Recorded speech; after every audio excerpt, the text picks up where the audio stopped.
श्री स्वामी समर्थ. माझं नाव श्यामशंकर चव्हाण. 2025 साल 2025 आणि समर्थ वाडीची ही 22वी अयाचित पदयात्रा आहे आणि याच्यात मी प्रथमच या पदयात्रेत सहभागी होत आहे. 15 दिवसाची ही पदयात्रा सुरुवातीचे 2-3 दिवस जरा खूप म्हणजे असं कष्टप्रद गेले, पण नंतर तिसऱ्या-4थ्या दिवसानंतर आम्ही सगळे जे पदयात्री होते ते सगळे युज टू झालो. आम्हाला सगळ्या त्या काय काय करायच्या गोष्टी त्या माहिती झाल्या. म्हणजे उदाहरणार्थ सकाळी लवकर उठणे, 2:30-3 किंवा असं लवकर उठून सगळं आवरून, रात्रविधीवर सगळं आवरून आम्ही 4 वाजता काकड्याला बसायचो. त्याच्यानंतर 1 तास साधारण आमची आरती उपासना व्हायची आणि त्याच्यानंतर साधारण 5 वाजता ऑन ॲव्हरेज आम्ही निघायचो आणि साधारण सरासरी आम्हाला 40 किलोमीटर 35 ते 40 किलोमीटर टप्पा असायचा. ह्या ह्याच्यात आमचे जे प्रमुख आहेत मार्गदर्शक रावसाहेब म्हणजे ते आम्हाला त्या दिवसाचा रोजचा जो टप्पा आहे म्हणजे ब्रेकफास्ट असेल किंवा दुपारचं जेवण असेल किंवा रात्रीचं जेवण त्या संदर्भात सगळी माहिती देत असत आणि नियम त्यांनी आधीच सांगितलेलं आहे, कोणाकडे काही मागायचं नाही, याचना वगैरे करायचं नाही आणि जे मिळेल ते ऍक्सेप्ट करायचं असं. तर ही ब्रेकफास्ट पर्यंत साधारण आम्ही 3-3.5 तास चालायचो. साधारण एक 15 ते 15 किलोमीटर आम्ही चालायचो. नंतर दुपारी 12 वाजता उपासना असायची. त्या उपासनेला आम्ही मध्ये फ्रेश वगैरे होऊन उपासनेला बसायचो. नंतर पुन्हा दुपारचं भोजन झालं की आम्ही पुढच्या प्रवासाला निघायचो. पुढच्या आमचा जो टप्पा आहे त्या टप्प्याला गाठण्याच्या प्रयत्नात असायचं. या पदयात्रेत एक म्हणजे रावसाहेबांची जी डिसिप्लिन आहे ती मला खूप आवडली. म्हणजे एक दिशा एक रांग, ते असे मध्ये मध्ये बोलत असतात, एक दिशा एक रांग, किंवा मध्ये जर गॅप राहिली आमच्या पदयात्रीमध्ये, आता आम्ही साधारण 17 ते 18 पदयात्री आम्ही एका शिस्तीत सगळं चालवतो. पण काही कारणानंतर काही त्याच्यात वयस्कर आहेत किंवा असं थोडी जर गॅप राहिली तर मग रावसाहेब म्हणायचे जागा भरून काढा, जागा भरा असे, म्हणजे कंटिन्युअस आमच्या ते संपर्कात असायचे आणि आम्हाला जागृत ठेवायचे. म्हणजे काय पुढे मागे झालं किंवा काय त्याचं लक्ष असायचं, हे मुख्य बाब. त्याच्यानंतर सकाळी सुद्धा आम्ही जेव्हा निघायचो तेव्हा प्रातस्मरण, कराग्रे वस्ते वगैरे असं सगळं कुलदेवतांचं सगळं आराध्य देवतांचं विनंती करून मागचा दिवस किती चांगला होता आणि आता हा दिवस पण खूप चांगला जावा अशा पद्धतीचं सगळं ते आम्ही करायचो. आणि सकाळी म्हणजे सकाळी नाही, पहाटेपासून रात्री 9:30-10 पर्यंत सगळं शेड्यूल फुल पॅक असायचं आमचं. त्यामुळे बाकी इतर फालतू चर्चा किंवा असं हे करायला वेळच नसायचा. आणि दुसरं एक म्हणजे इथे मोबाईलला परमिशन नव्हती, पैसे बाळगायचे नव्हते, त्यामुळे इतर कुठे स्टॉल हे ते याच्याकडे लक्षच जायचं नाही. आणि 15 दिवस अगदी एक वेगळ्या प्रकारची वातावरणात आम्ही सगळे होतो. आणि आरती उपासनामध्ये आम्ही नेहमीच म्हणायचो, पण ते सगळ्या त्याच्यात ते सहस्रनाम असेल, शरणाष्टक असेल किंवा गुरुपादुकाष्टक असेल, या सगळे शब्द कानावर पडून बहुतेक वेळा पाठच झालेत सगळ्यांचे. त्याच्यानंतर रावसाहेबांचं आणखीन दुसरं एक मला आवडलं ते हे की दर 1 तासानी ते रेस्ट घ्यायचे. त्यामुळे तहान लागली म्हणा किंवा काय फ्रेश व्हायचं कोणाला असेल तर ते 5 मिनिटाची विश्रांती द्यायची, 5 ते 10 मिनिटात की परत पुन्हा. त्यामुळे तो एक जरा दिलासा असायचा. माझी ही पहिली पदयात्रा असल्यामुळे, बाकी बऱ्याच जणांचे, काही जणांचे 9 झालेत, काही जणांचे 10 झालेत, काही जणांचे 18 पण झालेत.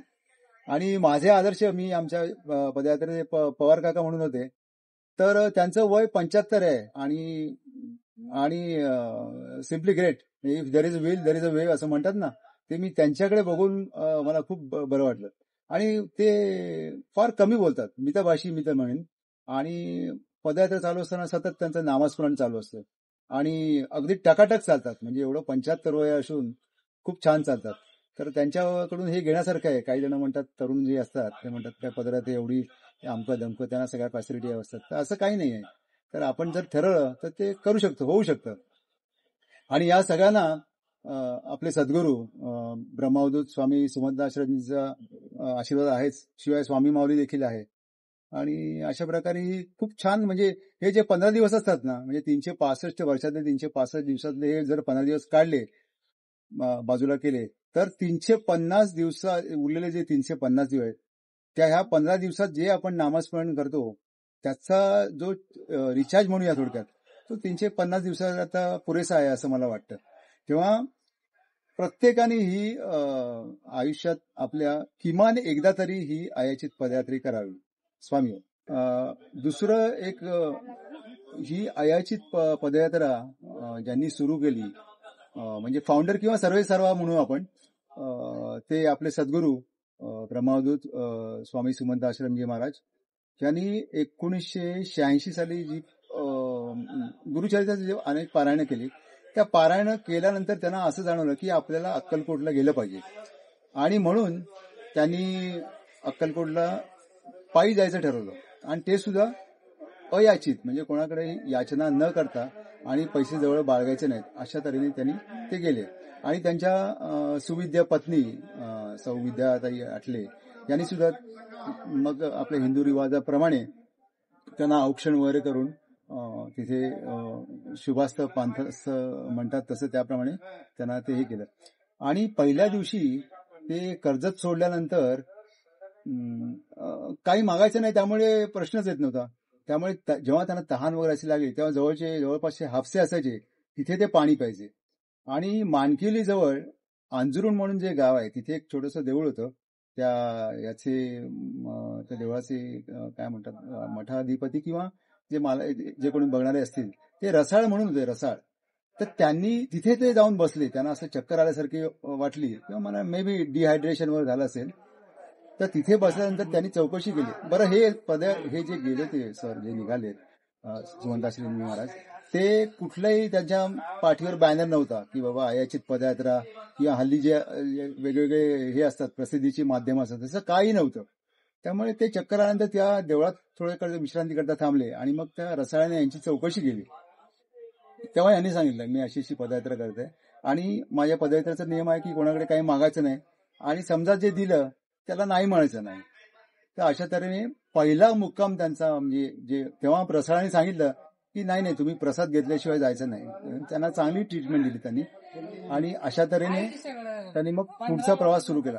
आणि हा प्रवास देखील म्हणजे एकदम कमीत कमी गरजा, एक पंचा असायचा, एक शॉल असायची, तो पंचा दुपारी 3 त्रिकाळ आंघोळ करायची, तो पंचाच ते डोक्याला बांधायचे आणि अशा तऱ्हेने एकदम कमीत कमी गरजा आणि जास्तीत जास्त नामस्मरण आणि स्वामी माऊलीवर प्रचंड विश्वास आणि निष्ठा. त्यामुळे ही पदयात्रा त्यांनी 5 दिवसात पूर्ण केली. तर असे हे सद्गुरू आम्हाला लाभलेले आहेत. तर त्यांचा निश्चितच आम्हाला सर्वांना अभिमान आहे. आणि त्यांनी जे आम्हाला संस्कार दिले किंवा ज्यांनी ते जे आम्हाला जे ज्ञान दिलंय ते म्हणजे पाटकी माझी झोळी असं म्हणता येईल. जेवढं घेता येईल ते कमीच आहे. आणि असे सद्गुरू मिळाले तर खरंच आम्ही सर्व भाग्यवान आहोत. आमचं मागच्या जन्मीचं काहीतरी पूर्वसुकृत असेल म्हणूनच आम्ही या मार्गात आलो आणि असे आम्हाला सद्गुरू मिळाले. स्वामी.